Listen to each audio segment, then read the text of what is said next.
Okay, it's Tuesday morning, about 9 o'clock, and as you can see here, we got a little bit different ball game, a little bit different approach to the hunt this morning with the snow and everything on the ground. It's a lot quieter, not as much wind today, so we got to keep our eyes peeled. You can see a lot better, can't hear them. So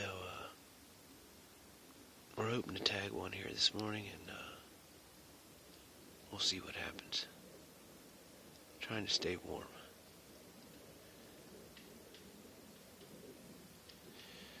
But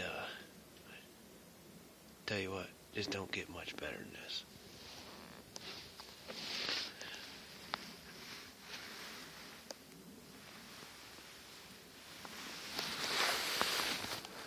The old gun's a little snowy.